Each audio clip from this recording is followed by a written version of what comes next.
Welcome back to another Chronicles from the Bench of Bishop's Vintage Car Audio Repair. I might make this a series. I don't know. This is a stereo that was sent in to me. It is for a Porsche 911, 1991, I believe. Now, this stereo was used on multiple Porsche models. It is pronounced Porsche. That's what Ferdinand Porsche's name was. I honestly don't know exactly what model this radio came out of, but it is for a 911 or many different models from that time period. This particular radio is it's a first for me. I've never had a Porsche on my bench. This one presents with a few problems. Mainly the... oh, this is interesting. There looks like a tamper switch on the cover. How do you like that? It interfaces with that is a tamper switch. That's pretty cool. It does have a code, which I have the code. It's 1265. I'm going to figure out a way to clear that code. But I don't know who made this. I'm told it's an Alpine by the owner of this radio. Now, by just a little back up a little bit, this is not... Like, I have been cranking radios out this month, but nothing really spectacular, nothing unique or spectacular has come across my bench. But this is kind of neat. We have a very weak output on the right on the right channel. Front right channel is very weak. Also reflects on the rear right as well. So we're going to be dealing with some capacitor problems. The cassette deck is pretty dirty. I'm going to throw a cleaning tape. Let's just get a quick function test. I've done nothing to this radio at this point. I'm going to do a quick function test. We're going to use this head cleaner. I use that for that purpose. This is, by the way, not how I clean heads, but it does demagnetize the heads effectively. And, okay, we have a running deck. It's very dirty, but it runs. Does it produce any sound? Yep, I hear sound. You can hear it rumbling. Here, let me center that audio. Hear that? That sound you hear is the magnetic wheel rolling around there. So this deck is in good running condition, so I think we can save it pretty easily. This doesn't look like any unit that I have ever worked on. In terms of who the maker is, we'll find out who made this in a minute. But I think it's time, I've done some testing. I think it's time we tear into it. Now, the only way to really narrow down when these units were built is by looking at the motor. Almost every motor is going to have a production date on it. This one is July of 91. So that lands this at some time in 1991. Now, this radio is actually quite nice for its era. It does support a CD changer. Or it may just be a CD player, but it does support a CD function. And it also has, let's see what else we can, I'm going to unplug all my, for something that I don't intend to get another one of these again. So I'm not going to build a full wiring harness for this guy. But he did send me a parts unit, and it's right here. So I have two of these. So if something goes really sideways, we can maybe hit the undo button. Now, like any warm-blooded child of born in the mid-'80s, raised in the 90s, I absolutely had a Porsche 911 poster on my bedroom wall. I'm fairly certain. I know I had a Mustang poster at one point, but when you live in a trailer park as a kid, it's hard to not have Mustang posters on the wall. Yes, I just burned myself. But anyway, where is my little parts tray that I just shuffled it? Oh, I put it out of the way, not really paying much attention to what the hell I'm doing here. All right, so the first thing we've got to do is we've got to get the faceplate off. This is Japanese made. We're going to figure out who made it, though. So I did have 2 Honda Prelude stereos on here. I don't know if I made a video of them or not. I think I did. I'll have to go back in my video library and see if I did shoot that video. But I did 2 Honda Prelude stereos for a gentleman from Las Vegas who owns 2, in his words, museum quality Honda Prelude. So if you happen to be from the Las Vegas area and there's a guy who really loves early 90s Hondas and has 2 pristine concourse grade Preludes, I'm the guy who did the radios on those 2 cars. Anyway, I'll take those little brackets off. Faceplate is clipped on. I would say in terms of my initial impressions, this is not anything special. Honestly, you know, what you're going to find is that it doesn't matter how expensive the car is. And this is true as back then as it is today. It doesn't matter how much the car costs. You know, BMW, Porsche, they don't make stereos. Rolls-Royce, they don't make stereos. Mercedes-Benz, Ford, Mazda. No, they reach out to one of half a dozen OEMs. Like in this case, I'm told it's an Alpine, but I'm not certain on that. And they reach out to an OEM supplier and they specify what their budget is and what the features are that are desired for that product or for that vehicle and what they want it to look like. And that OEM manufacturer reaches back and says, okay, here are your options. Option A, B, or C. How many do you want? And believe it or not, you can find that some of the stereos that you'll find in a common Hyundai Elantra might be very similar in design to something that might be coming out of a Porsche 911. So again, it's not the automaker. All the automaker really does is set a budget, and they dictate what features and what it should look like, and you know, so that it matches the vehicle's interior. And that's it. This one is being a bit tricky. This one is being a bit of a nudge. It looks like the back cover has to come. Oh, I missed 2 screws. That's why you don't pry things apart. You know, you try to you know, give it a little bit of persuasion, but that way, if you miss a screw like I just did, you don't screw up the whole job. I'm using JIS screwdrivers because they don't cam out. These are JIS screws. They're Japanese. There's a little dot on each one. Actually, no, these are not JIS, but some of these are. So they don't cam out and strip. So, all right, so this cover comes off first. There we go. Just clipped on. A lot of these actually, they're not even screwed in place. They just clip on. That's it. That's all they get. So we got this nice insulator layer. We got to make sure we save that. We have Alpine, Sony. This is an Alpine. So that is the OEM is Alpine. And what scares me is there's a lot of rework here. This kind of stuff doesn't show up on a schematic half the time. So we want to make sure that we mark off. I know that this is clearly a ground screw. I'm going to have to do some desoldering to get this guy apart. These screws are soldered in position.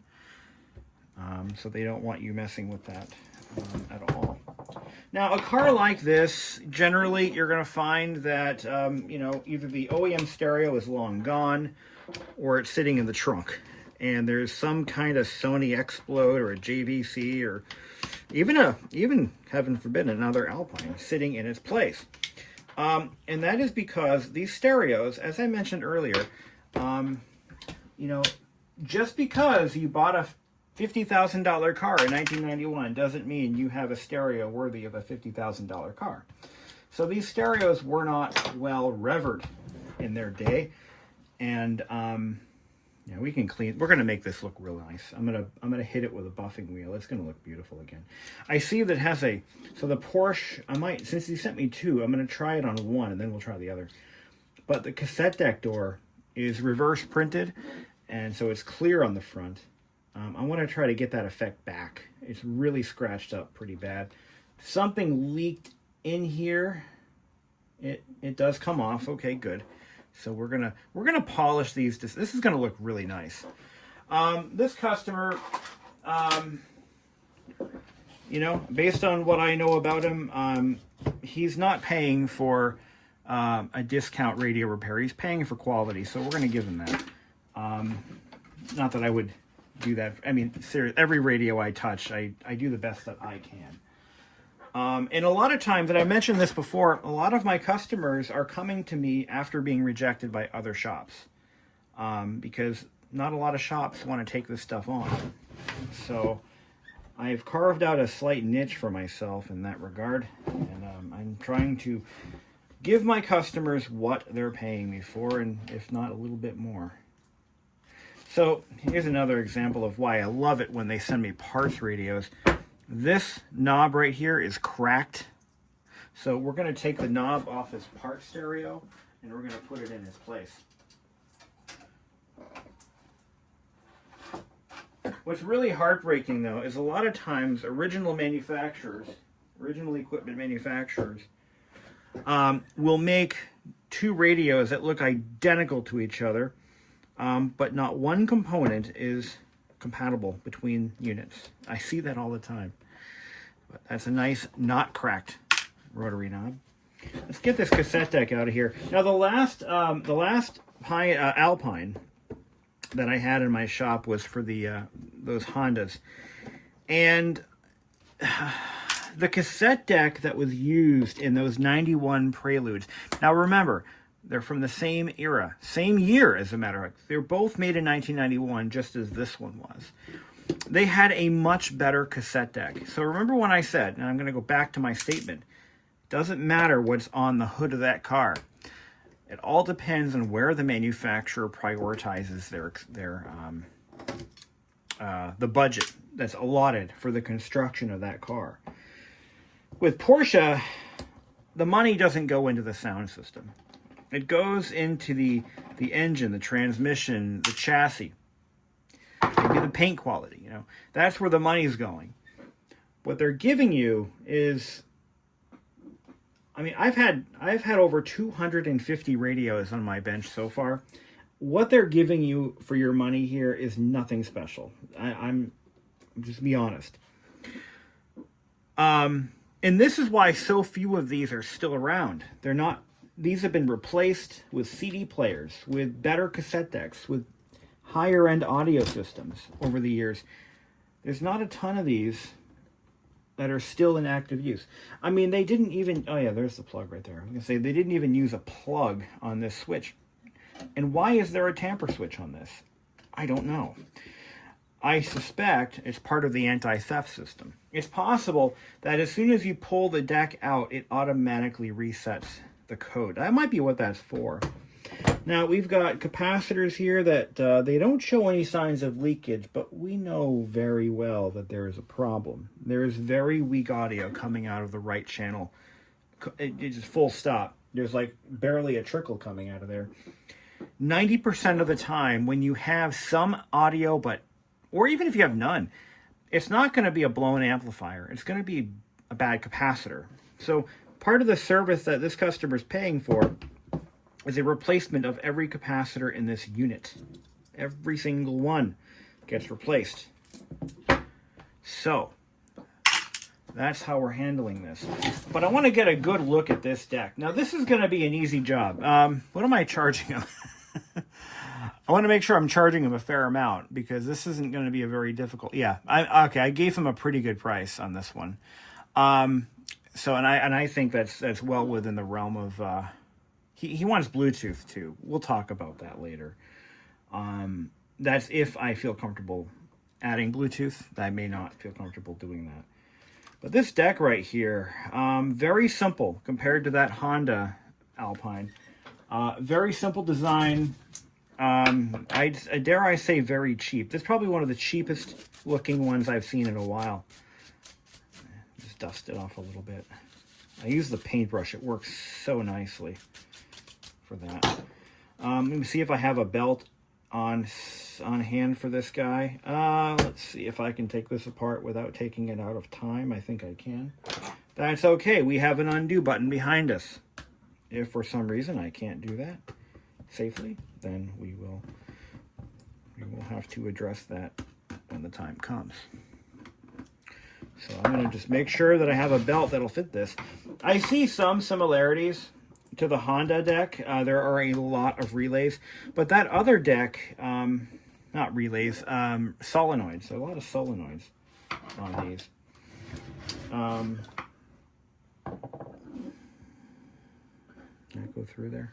No, this just pops off. Yeah. Does it? Oh, it's taped. Of course it is. All right.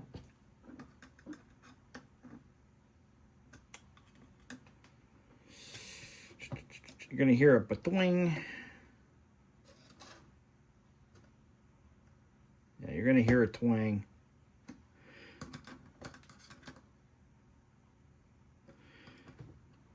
I don't like to hear twang sounds. I can already tell you I don't think I have this belt in stock. I'm going to have to order one. All the screws are out. There's something holding it in. No hidden screws. And that is not a screw for that. Oh, look at that. I'm glad I looked to see. There's a... No, that goes with it. I'm sorry, that goes with it.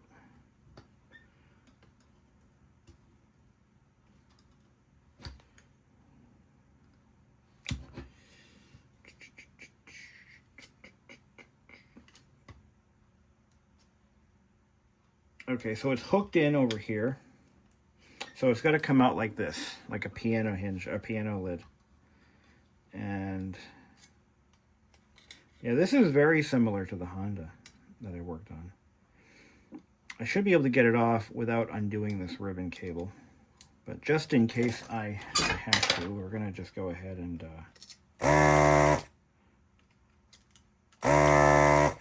we're going to prepare for that.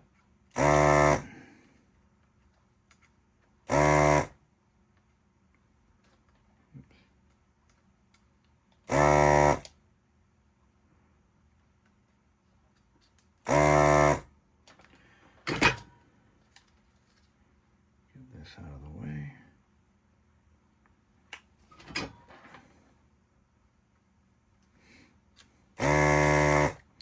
But yeah, this is not the highest quality OEM stereo that I believe it or not, your Mazda Miatas have better stereos than your Porsche 911s. In many ways, build quality is one of them. I'd say this seems kind of janky. There's a lot of... You don't want to see wires run from point to point on the board. That's usually an indicator that somebody made a mistake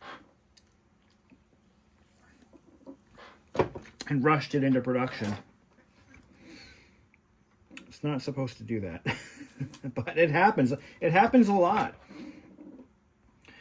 I'm not saying this stereo is junk by any means. I want to make sure I'm clear on that. I'm not bad-mouthing it or knocking it. It's just, it is what it is. You know, this was an enthusiast car, and they used a fairly pedestrian audio system, from what I can see. My initial impressions. I'm not saying your Porsche stereo is bad, but you know, it's certainly not the highest grade I've seen. What is holding this down?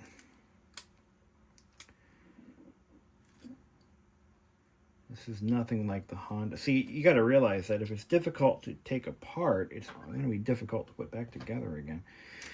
So I've got this, there's a switch here that I have to make sure I pop back in place when I reassemble. It's doable. Yeah, that all clips back down.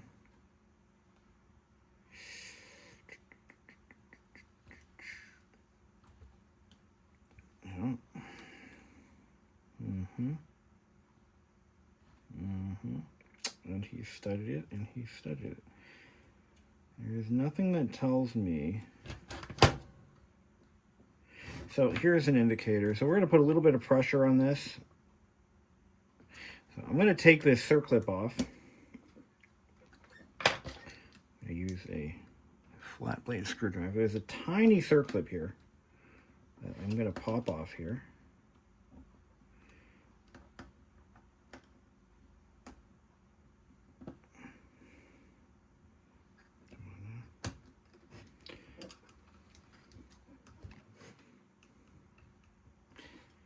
In some cases, you're going to find that the automaker and the audio manufacturer have developed a brand deal where they'll advertise the name of the manufacturer, and they're not going to hide it. That is either a Pioneer. Oh, there we go. That's all it was. That's all it was. So we got that. We got that undone. Now let's take a look at this belt. Ooh, it's a doozy. So the belt is actually, it's bad. It's very loose. Yeah, that's what it does when it's, yeah. Okay, motion looks good. But look at how loose that belt is. Can you see it flopping around in the breeze? All right, so we're gonna take that off. I do believe, we'll take these off too. We're gonna take a look. We're going to put a little bit of lubrication in a few spots. Try to quiet it down. It's very noisy. We're going to quiet it down a little bit. Clean it, quiet it down. And I do believe I have a belt that'll fit. It was a leftover from the Honda that I worked on. And I'm going to give that a try. What I do like about this stereo is I like the faceplate. Very clean design, very reminiscent of the era. You know, early 90s. Clear as day. It's very period. Yeah, very period correct. And I want to point out, this is why I have the customer base that I have. They're looking to keep their cars looking original. So there is a resurgence in bringing these units back to life, and it's because of, well, we're in the Radwood era. You know, we have there's now a push to bring back these original decks, and that is why I've been very successful in this endeavor, because that's what I offer. That's what I do here. I'm just going to put a little bit of polyolefin grease on these gears. It'll quiet them down, I'm sure. It's usually effective. Just a little bit. You don't want to go nuts. You don't want any of that grease ending up on the belt. Okay, so I'm going to put a dab of, I use clock oil on these, and it works very effectively. I'm going to put a dab of clock oil.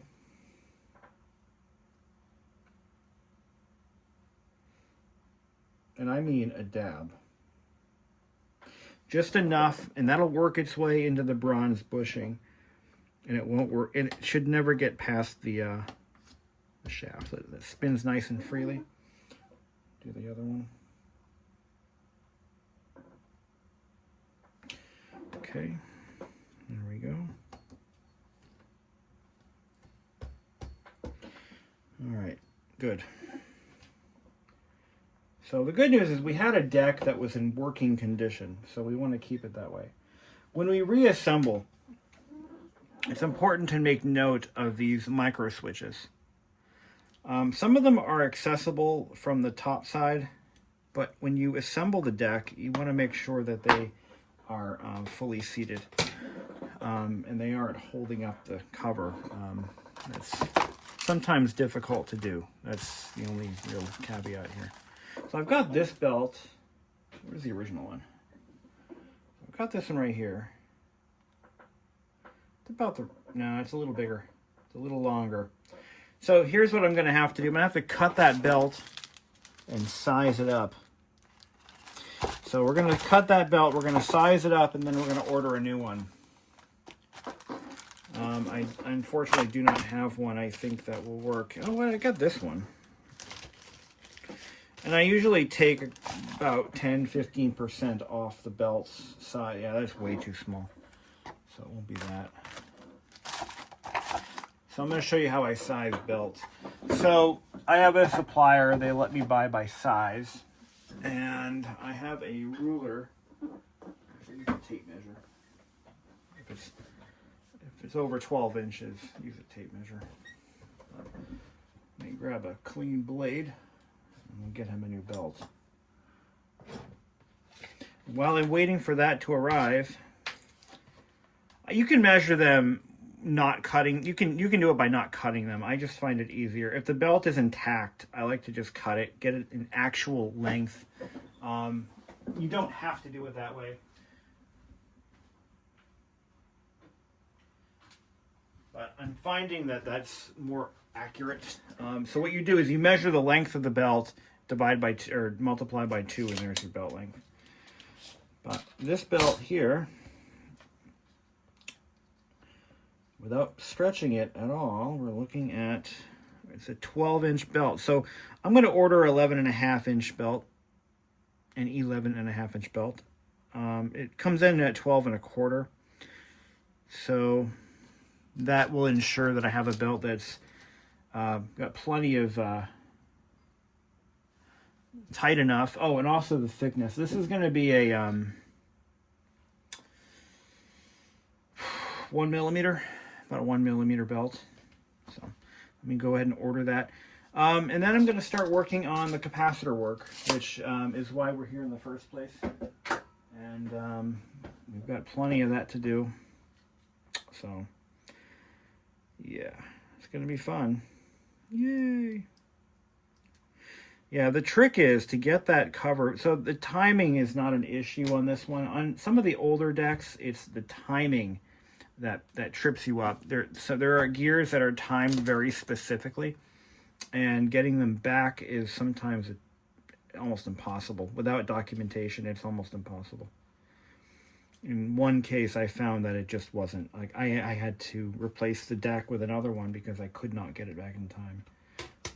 But that's happened to me once, and then I refused to work on that model again because, well,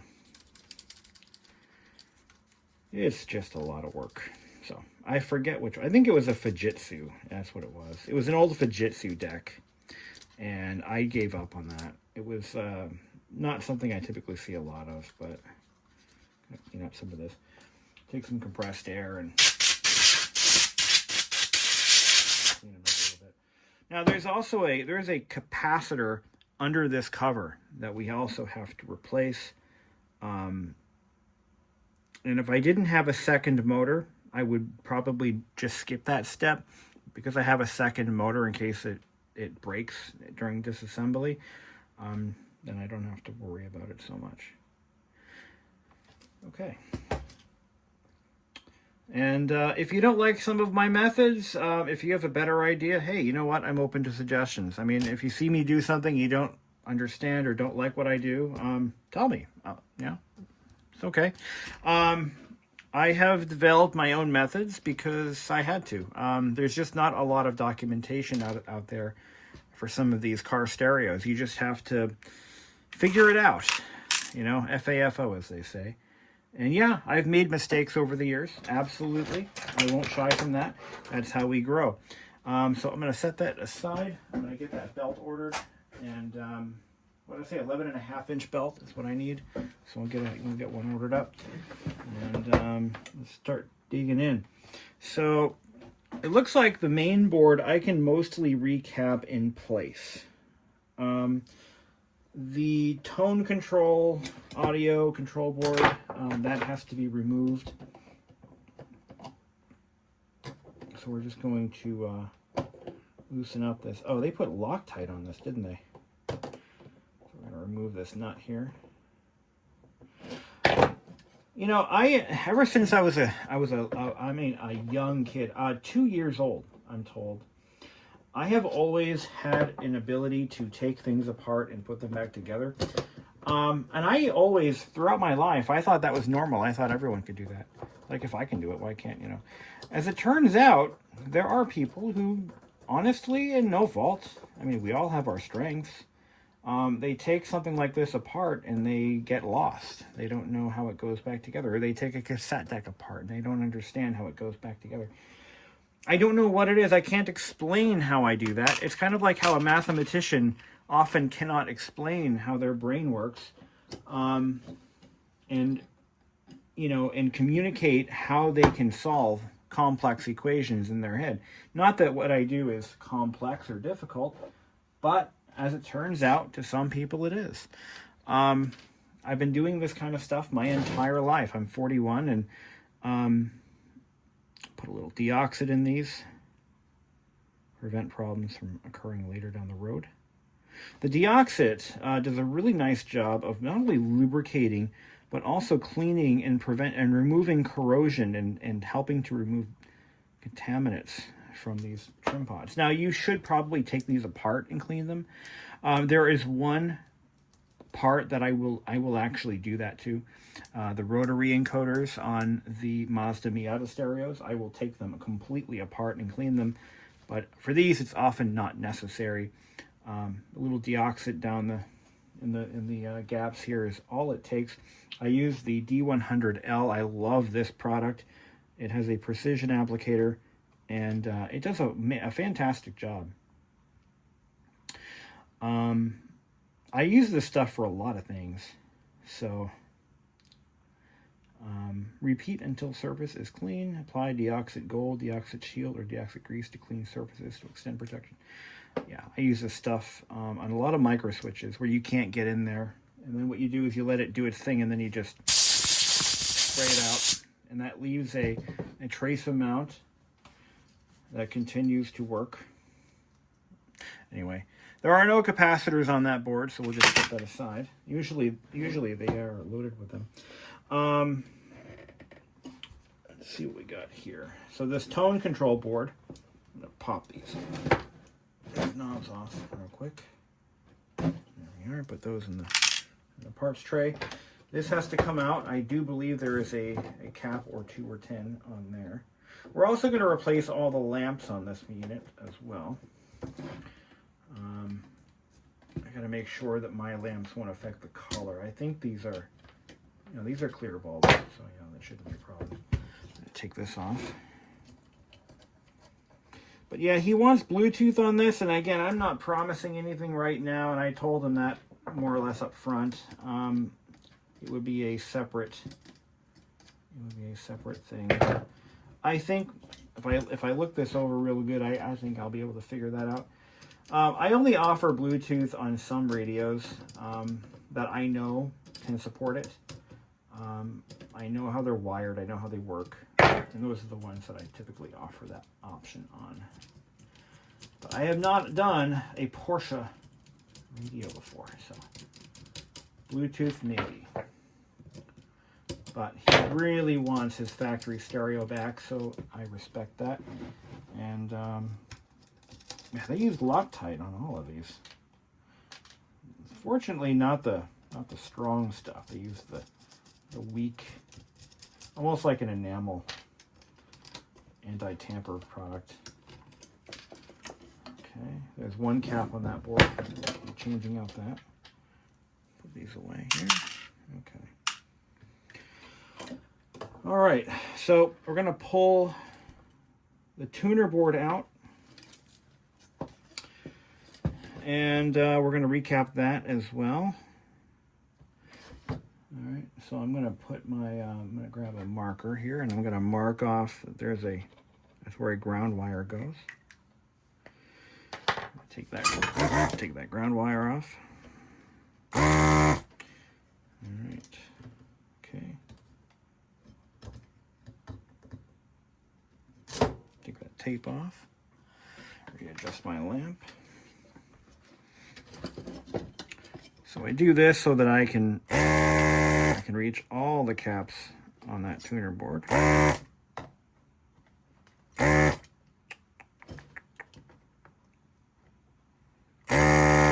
Just did a radio for a customer, 1990, 91 or 92 Miata, and she loved it so much that she asked if I could do the stereo on her Lexus.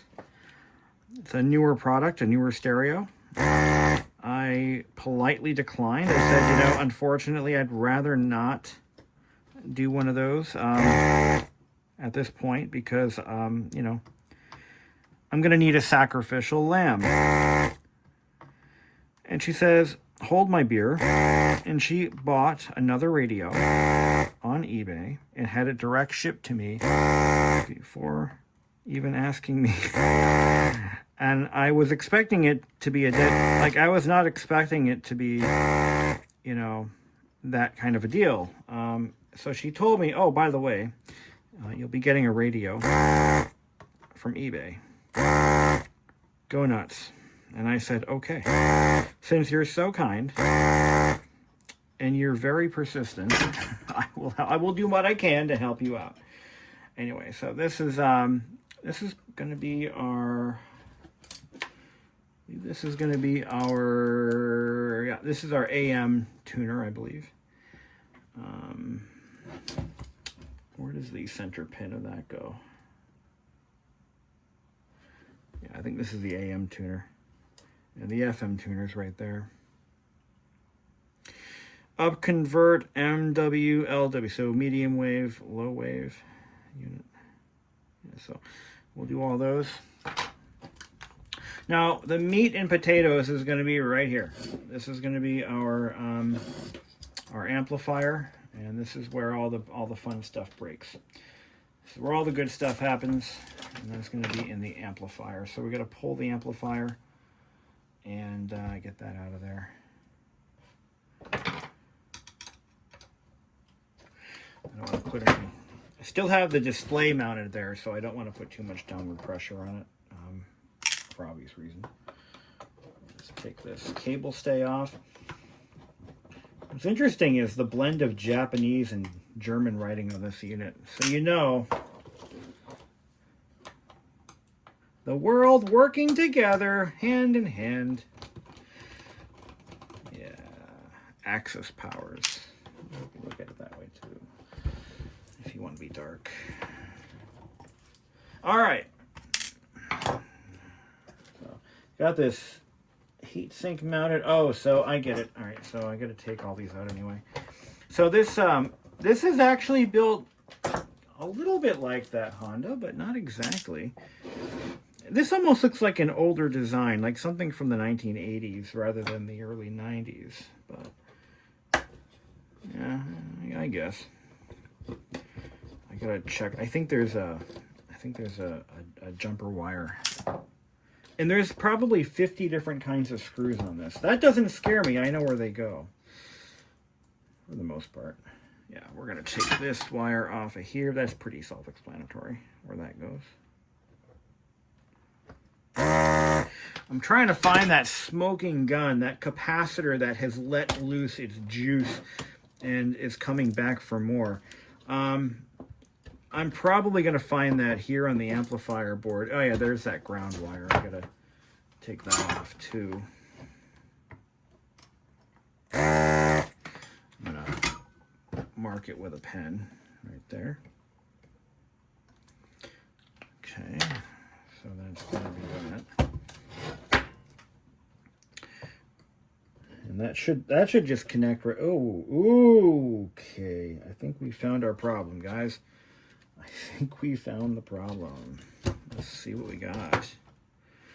All right, so there is signs of corrosion on this board here. Oh my. Oh my. Oh my. That could be water. I didn't see any rust on the... Well, yeah, I don't see any rust on the back of the stereo, like towards the rear of it. But there was a water leak, or it could be electrolyte damage. But there is a lot of corrosion here and no clear cause. Unless that 220 volt 10 volt 220 cap let loose at some point. Oh yeah, this is just like the Honda. Look at that, just similar design. I'm seeing some alpineness here. It smells like an Alpine air freshener. Yeah. But there is something very not cool going on here. And that's why we have no right channel. That's why. Good thing we have two of these. So what do we got? I see. Let's pop these caps off. What's that? Doesn't matter. It's coming off. Even if I have to order a new one, that's all right. I'm gonna pop this off. Pop that one off. And pop, yeah, it's glued down. Of course it is. So we'll just take a little bit of a, give it some persuasion. There we go. Yuck! Gross! Ugh. Ugh! Nasty shit. Okay, there's our problem. So this is a 16 volt 4700, and it has leaked quite nastily. All right. Yeah, we're gonna clean that up. Yeah, there's no real damage. So we do have audio, okay? We have audio. It's just not very strong. So we're just getting in there, and we're going to clean this up, and we're going to make it work again. Now, if we had no audio at all coming out of that channel, then that would be a dead ringer for, well, severe damage. But we only have this. I'm going to call this mild damage. This is all fixable. The traces haven't been eaten through. That's nice. That's always a bonus. I'm going to take my, where's Amelia's toothbrush? There it is. We're going to take Amelia's toothbrush, and we're going to put a little alcohol on there. We're going to scrub that board. Going to get rid of and neutralize some of that garbage. Ugh, smells awful. So 16 volt 4700, and what was the polarity? So every manufacturer has their own unique polarity markings. On this board, it's going to be the dot is our negative, so that's easy to figure. Oh my god, that's disgusting. Oh,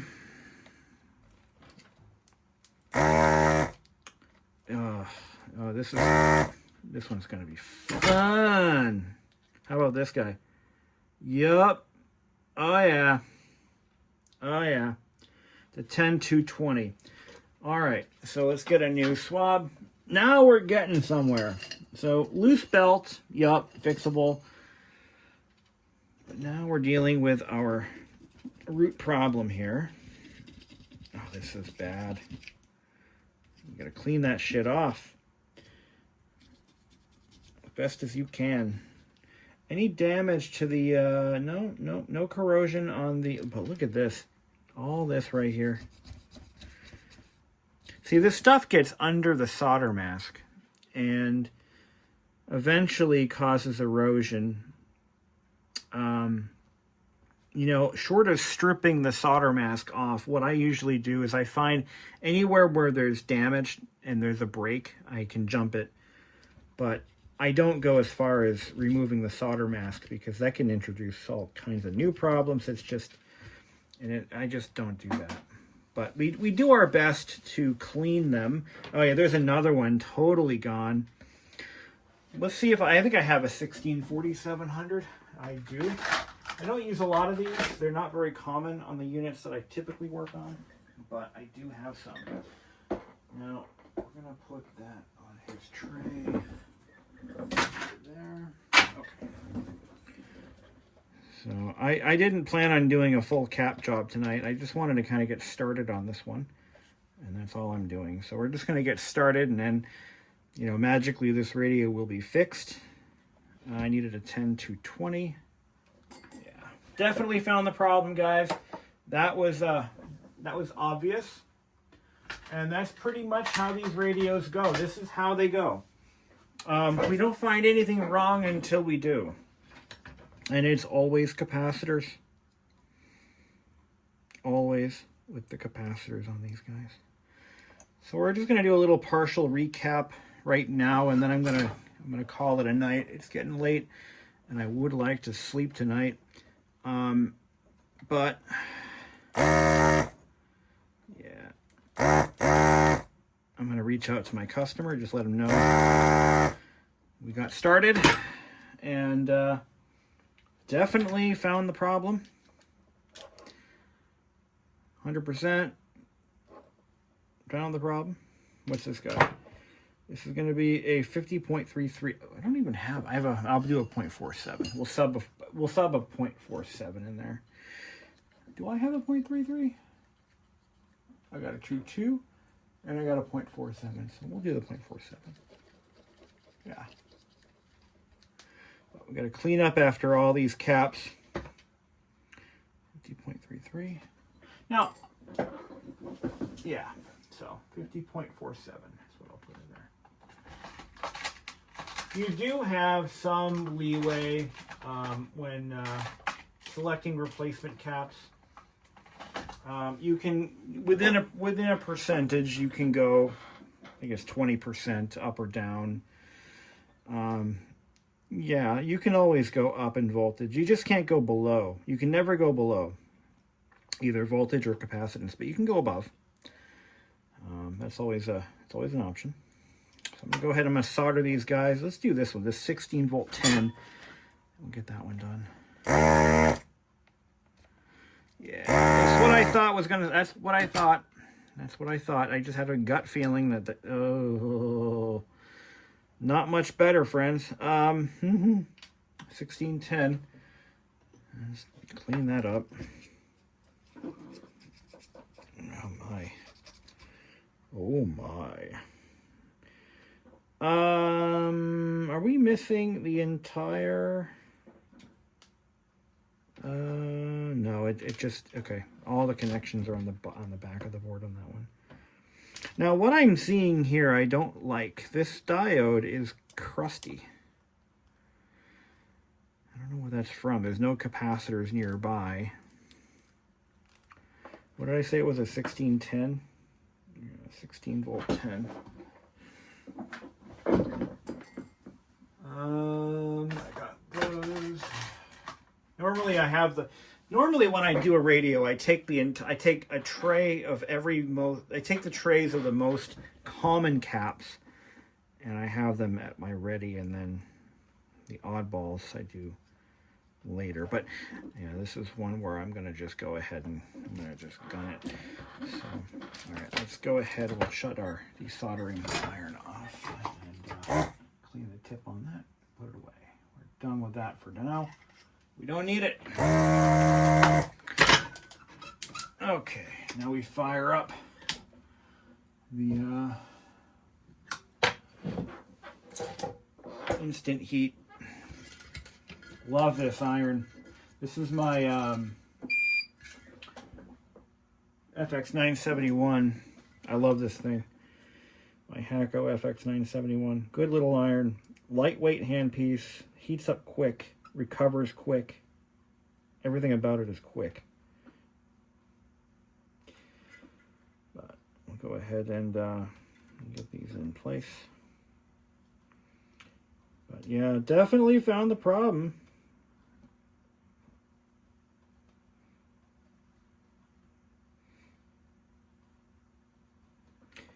Definitely found the problem.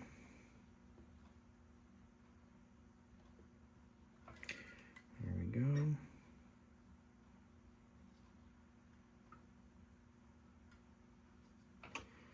So we just did a couple of caps. I mean, as of right now, the initial complaint is, well, no, not yet, because I have more to do on this board. But once I do these, it should work. It should be effectively repaired. But we don't stop there. We continue on and we finish the job. We get all of these old rotting caps out of there. They're not doing anyone any favors, and they will cause problems down the road, just as their brothers and sisters have. But just so I remember to do this tomorrow, I'm going to mark off the caps that I still need to do. And I use this pink Sharpie because, and I almost marked one, I just did. I used the pink Sharpie because the factory uses red on some of the parts that they mark. And this just eliminates the confusion. So I've got 4 more caps on our amplifier. This is by the way, it's amplifier and power is what this board does. I'm going to take a wire brush. I'm going to just go like that. I don't like leaving that corrosion on there. That looks gross. It looks nasty. All right. So let me just go ahead and clean up any residue that might be on that, including the pink Sharpie I put on that part I already replaced. Why did I do that? All right. And there you have it. So we're going to finish the job. I'm going to reach out to the customer, let him know where we are with it. I know he wants to know. I know I would. If I owned a Porsche, I would want to know. Hey. Yeah. Oops. Yeah. How are we doing with that unit? Let me clean this. This is nasty too. We'll put all new heatsink paste on here. It's going to look beautiful. And yeah, put all new heatsink paste on there, and it's going to be nice. Will it last another 30 years? Probably not. No, seriously. You know, these were the original capacitors. You know, they lasted about, let's be honest, they probably lasted 20 odd years. The radio itself is about 35 years old. And will the new capacitors last as long as the originals? That's a solid no, because they were made better back then than they are today. And that is an unfortunate reality that we all have to face. The components they're just not made as well as they used to be. Now there were some periods where capacitors were notoriously bad. Early 2000s to the mid 2000s would be one such period where they were just universally they were terrible. These are made in the early 90s, and they were slightly better quality than what we've gone to expect in more recent years. But let's just see if there's any damage to the bottom of the board. Any damage to that connector is what I'm actually looking at right now. I don't see anything obvious.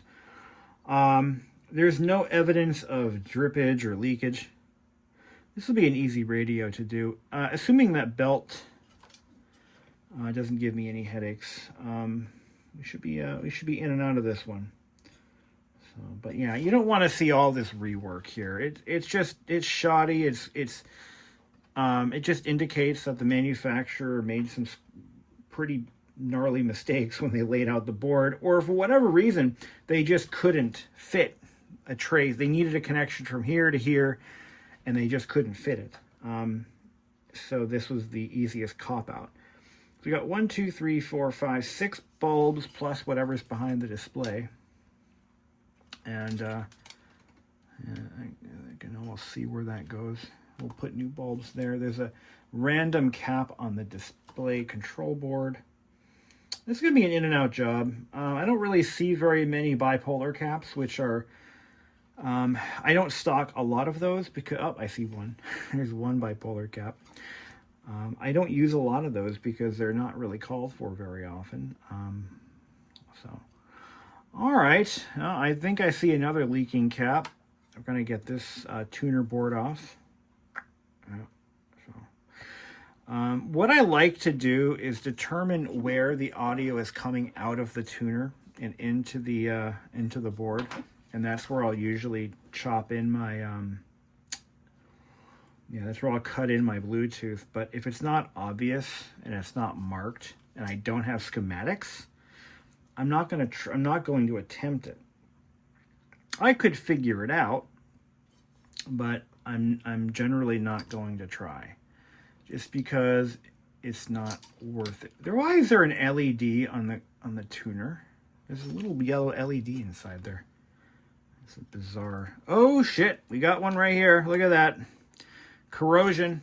It's a 6.31 thousand. I have a 10-1000. That'll work. Yeah, holy crap. That looks really bad. Let's take a look. Oh, I shut down already. Give that a minute to heat up. Yeah, you can put a 10 volt in place of a 6.3. And that's what I'm going to do. Let's mark these caps real quick before I go nuts, so that I don't lose track of what's been done. Oh yeah, that can happen. This is again, we learn as we go. One of the earliest radios I recapped, I didn't mark them. So I'm like, hey, wait a minute. I think I replaced this one already. Yeah. Live and learn, live and learn. So you mark them. Mark them as you go.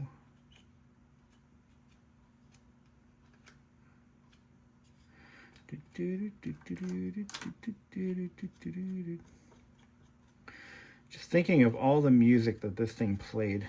I mean, could you imagine owning a Corvette, owning a 911 in like Miami Vice era in the in the 90s and 80s? I mean, could you imagine having one of those? You get, especially a Targa top, you know, you got the top down, cruising along, and you live in a nice place. This came out of Minnesota. I think this guy lives in Minnesota or somewhere in the no, Utah. I think it came out of Utah. But either way, you're living in a nice warm area. You got the, you know, the synth wave music blasting from your Alpine stereo. You got your Targa top down. You got the shades on. You're cool. Can you imagine? You know. Yeah. You got the McDonald's coffee stirrer in the center console. If you know, you know. What a time to be alive. I wouldn't know. I was like 6 years old when this thing was made, so I wouldn't know. But my dad might. I'll have to ask him. All right. Yeah, I can see right there. There's residue. Holy shit. Yeah, look at that. That's what you want to avoid. This is why, if you watch my other videos related to vintage computer hardware, this is why we prophylactically recap electronics, because this is what you want to avoid. This is, you know, this can lead to major damage. I think we're safe on this one. It was a 10-1000 I said I was going to put in its place. Let's do that. We can even do a 16-1000 if we want. Should still be okay, but I'll do a 10-1000 because that's, you know, that's the right answer. That's what we need. Oh man, this poor radio. It's going to be nice when we're done. I'm gonna have to make him a copy of the Miami Vice soundtrack. I have one in my Miata actually. And is it the same height? A little bit taller. It's okay. I have the original Miami Vice soundtrack. I'll throw in a copy on that. You need this. Yeah. There we are. But I'm gonna reach out to this guy, and it did not was not a good joint. Let's try that again. The amount of coke residue that something like this would have seen, man. I'm just getting high thinking about it. All right, we'll shut that off. Okay. There we go. Let me just, I think I see a bridge. I don't like what I see. Yeah. I saw a little bit of a solder bridge. I'm going to let that go through. That won't pass QC. Here we go. Now I got Jan Hammer stuck in my head. If you don't know who Jan Hammer is, Jan Hammer was the musician who wrote the Miami Vice theme song. And let's see. Oh, I can't do it. You know, it's peak 80s. All right, that's it. I'm going to reach out to this guy, just tell him where we're at and what I'm finding, and that this was definitely worth doing. So, on that note, and I got to order me a belt. Have a great day. I just realized that there's additional caps. They are mounted to the cassette deck control board. Those will all get replaced. Those can get overlooked very easily, but they do get replaced. But yeah, so my comments earlier about this being I was kind of going on a tangent about, expensive cars don't always have expensive components in them. This is not an expensive radio, I can guarantee that. This is not a cheap radio. It's not something you'd find in a very low-end budget car, but it's not built like a high-end radio, even for its time. And I mean, just, my time spent working on these units, I can usually see, radios that were built on a tight budget. They're pretty easy to catch. And this is one of them. It's just, it's not a bad unit. I want to make sure I'm clear on that. This isn't a piece of junk. It actually puts out some real power. And what's nice about this radio is it was big on expansion. So you've got this plug on the back that can be used with accessories. This stereo is, why does that zip drive keep going crazy? Anyway. This unit was designed to be paired with, and apparently is paired with, a CD player. There is a factory CD player available for that model Porsche, and it has it. So this is designed to control that CD player. As a matter of fact, if we look at our faceplate, which I think I'm going to work on next, maybe I'll do that tomorrow. There's a CD button on this. We're going to clean this guy up real nice, and he's gonna like what I do with this. I guarantee it. Like George Zimmerman, Men's Warehouse. Here's all right. It's a good example. So cheap construction, kind of not the best. So in order to take this apart to clean it properly, I have to break off these or heat these up and melt them off. These little pitons here. These have to be broken off so I can get this apart, and then I have to remelt it back. I don't think I want to do that, so I'm going to probably do this in a less destructive way. Normally on a Miata faceplate, for example, I will take the whole thing apart, and I'll wash every button and every piece. That's what I do. This one, I'm going to have to do it externally. I won't be able to do anything on the inside because I don't want to break anything. That's rule number 1. Do no harm. That's the Hippocratic Oath. Do no harm. So I'm going to take this one and I'm going to do this externally on the buffing wheel, and we'll make it look beautiful. But back to my point, I mean, this is cheap, right? This is very chintzy, very poor quality. I would expect more from Alpine. But back to my original hypothesis that expensive cars don't have expensive electronics because they're not. When you buy a Porsche, you're not buying the ultimate stereo on wheels. You're buying a driving machine, and that's a little bit of we're borrowing some of BMW's ad copy there. But again, Porsches aren't stereos on wheels. It has a stereo, yay. How does it handle on the Nürburgring? So you get my point, I hope. So, so we're not dealing with super high-end electronics. We're dealing with something that sounds pretty good. Based on what I just heard, it has some pretty good range, and it gets loud. But this is not this is not as nicely built as, for example, the Alpine that was built for Honda at the same time, same model year. Okay. Now, what's interesting is you can even see where, like, for example, this stereo also has a preamp out, by the way. I should mention that. There is a preamp out on this. It's either this one or this one on the bottom. I'm not sure which. There is a preamp out on this unit. So this is a stereo that you could expand, you can build upon. So Porsche could have offered, for example, a high-end audio package, which would have had an external amp and a few other, odds and ends. But back to my point, there is a spot for an additional transistor. the amplification is done over here. This is our amplifier right here. This is probably just for power supply and regulation, more than likely. But there's only one transistor there. There's a spot for a second one. It's even pre-drilled for the heatsink, but there's only one. And I think I found a few other spots where there were no components where there could have been. You know, so I'm not saying this is the poverty spec model, but what I'm saying is, yeah, you get what I'm saying. Not bad-mouthing, you know, Volkswagen's choice of audio equipment. I'm sorry, Porsche. See what I did there? Oops. Let's break. I saw a little bit of something that I probably should have wiped down.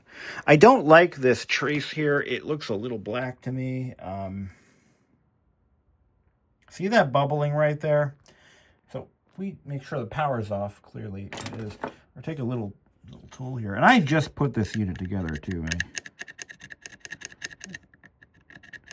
I mean, look, as long as there's no more electrolytic leakage, and there isn't, we have resolved the we solved the root cause. The damage is done. No traces appear to be open circuited, so you know. But getting back to the so the customer does want to add Bluetooth to this, but I found a better option. So because of the high-end nature of you know, older Porsche models, and the fact that this stereo is used in a lot of different models at that time, there is a commercially available solution for a plug-and-play Bluetooth with microphone. So you can actually do hands-free calling and all that happy crap just by plugging it into the expansion port or the auxiliary port. So it's a plug-and-play solution, and I recommended that to the customer because it's better than what I can offer. My Bluetooth modules work, but they're not fancy. They don't handle calls, and that's my biggest complaint I get on those. Other than that, they work great, and they do provide an option where there wasn't one originally for Bluetooth. So, but for this customer, I'm going to recommend he go with the third-party plug-and-play Bluetooth option. It is his best bet. It's going to get him the best bang for his buck. And that is what I would, if this were my car, that's what I would do. I'm, you know, not to look, I know the limitations of my product, and I know, that this customer, you know, he's paying good money. He wants good results. Not that he's the only one. Everyone does, right? I pay good money. I want good results. But if there's a better option than what I can provide, I'm going to recommend that option because that makes the most sense. Anyway, that's going to conclude our video. I'm going to finish this guy up once those belts arrive, hopefully this week, and I can get this guy built and out the door. All right, I got the Porsche CR-1 pretty much done. Cleaned up the faceplate, polished the display window. Ended up swapping the entire faceplate from the other parts radio. I love it when customers send me parts radios because I get to, gee, this one's got a nicer, you know, faceplate or a nicer cassette deck, or it's in overall better shape. You know, sometimes I even restore the parts unit instead because it's better. This thing is back together. Cassette deck has a new belt. By the way, if you're looking for a belt, is an SBS 1, hold on. The belt is an SBS 11.7. You can plug that in anywhere, in any search engine, you can find that belt. That's small belt, square, 11.7. That's how big it is, and it's an easy replacement. But this thing was rotten to the core. It had caps leaking everywhere. And now it sounds pretty goddamn good, if I'm honest. And yeah, the customer is going to go with a commercially available Bluetooth module that plugs right in the back. I mean, that is better than my. Now, I not to knock what I offer for Bluetooth, but this is better because it offers hands-free calling as well. My modules do not do that. This is a very specific module made custom for this application, so I can't offer something like that on my on my Miata radios, at least not yet. But we're going to get this back together and we'll hear it run. Before I dive into that, I did have to, so I used this marker pen to, it's actually a paint pen. Oop, and I just painted my finger yellow. Thanks. And what I did, I found that there was an issue with clearance. When I put the cassette deck in place, there was something holding it up. So I had to mark the tops of my capacitors and then put the deck back down and then lift it up, and I figured out which ones they were. So those particular capacitors had to be laid down. Sometimes you have to come up with ways to get around clearance issues and other little fitment problems, because we didn't replace the original capacitors with the exact same size. Same value, different size. So you're going to run into that.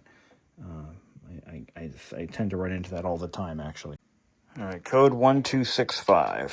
1265. Oh, that unlocks it. Do we have an antenna hooked up? No, so that's why it's so quiet. There we go. Whoops. I just shut it off. There we go. Still don't know what this switch does. I think it is the... I know what it is. So if I shut... Alright, so if I shut power off... What is this? Yeah, it's got to be... But it interfaces with this. So here's what I think. I think it's designed to lock the radio if it's even pulled out of the dash. So, for example, if I have the ignition turned off... So let's simulate that real quick. Ignition off. That's this rocker switch. Okay, we still have backlighting. We still have power going to it. Turn it back on again. No.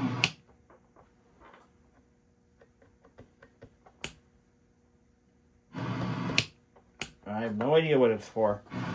All right, well.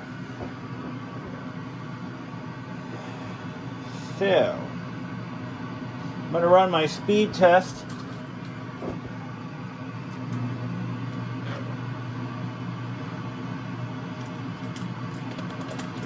Cassette deck.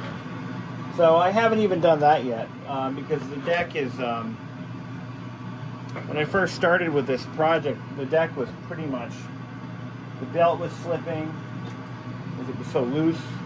I mean, it worked, but not very well. All right, here we go. Gotta ground this out somewhere. This in.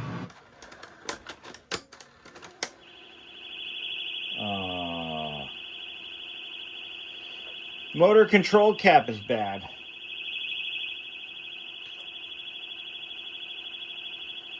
Yeah.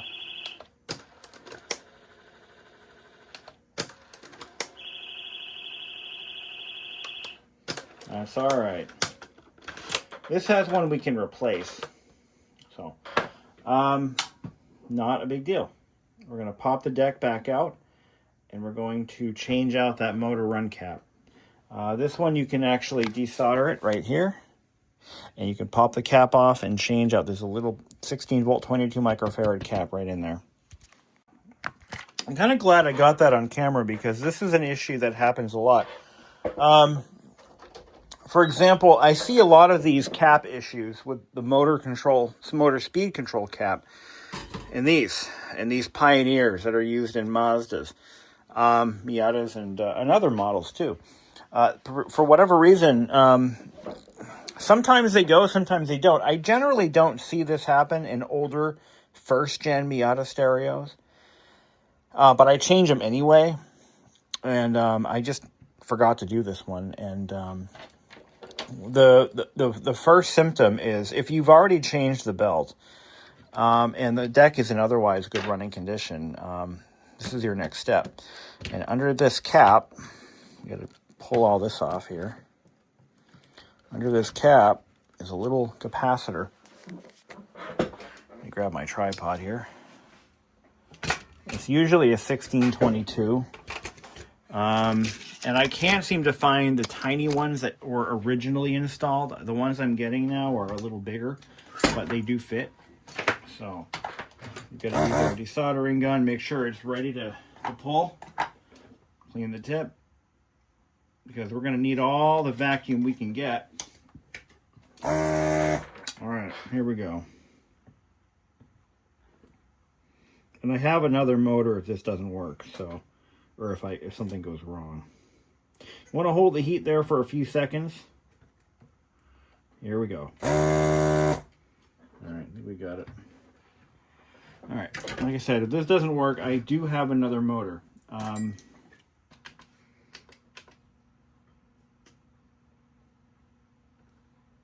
Why no sound?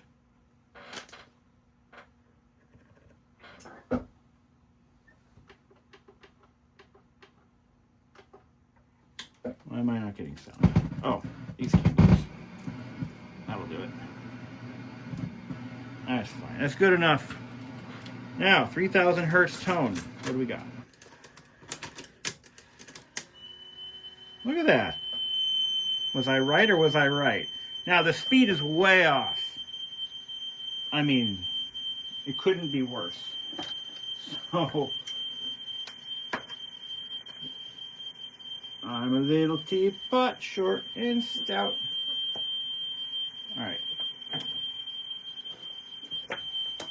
Maybe we may not be able to redeem it because we may have to go back to it. That's not putting out anything. Hold on.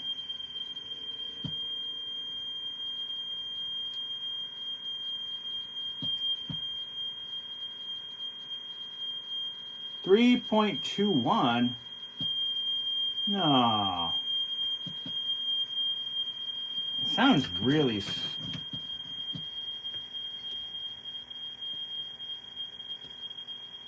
Okay, yeah, it's too fast. So we gotta slow it down.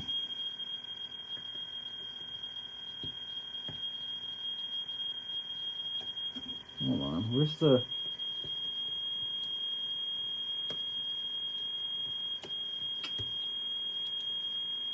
Come on.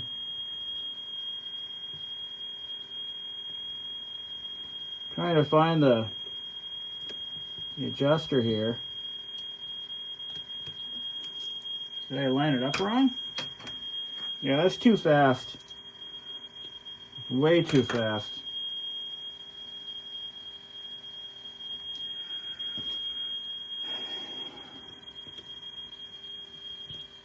There we go.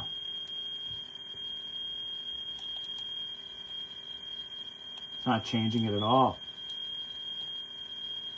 All right.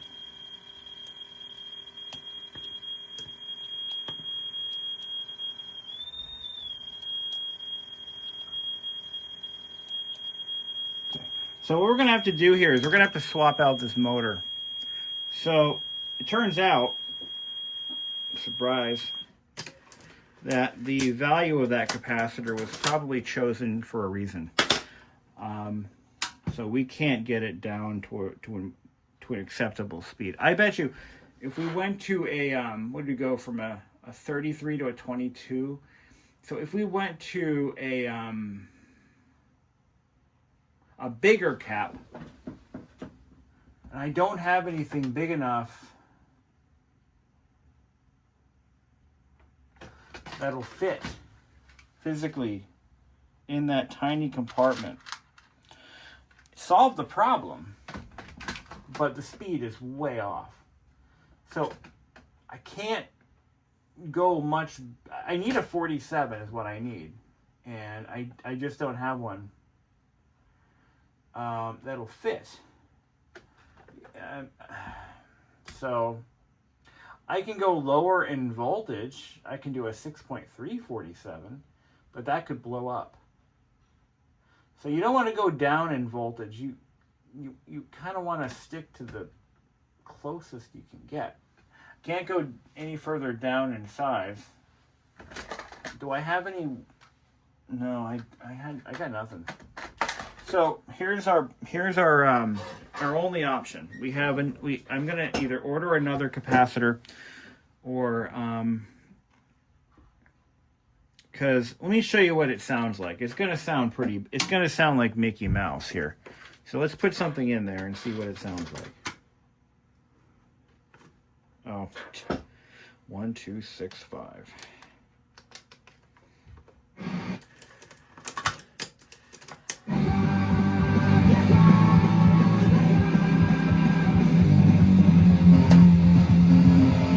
So it's like Mickey Mouse, okay? Maybe not as bad, but it's like Mickey Mouse. So we have our marching orders. So we diagnosed it right. It was a cap. That's all it was. But we have to find the Goldilocks of capacitors. I might just have to do it. You know what? I have to place an order with Mauser anyway. So I'm just going to sneak in a couple of oddballs, and I'll let the customer know he's not in any rush for this. So we're going to just have to do the cap again, but do a different value. All right. So I hope this has been somewhat educational. And so you want to fix radios for a living. This is the kind of stuff you're going to come across. All right, so I did not film the completion of this radio. I was in the middle of a bunch of projects. I needed to get it out the door. I did get the correct capacitor in that motor. So what happened was the original cap was a 10 volt, 33 microfarad. And I subbed a 10 volt 47. Or maybe it was a 1640. That was a 1047. And I found that the motor was running far too fast. But it was stable.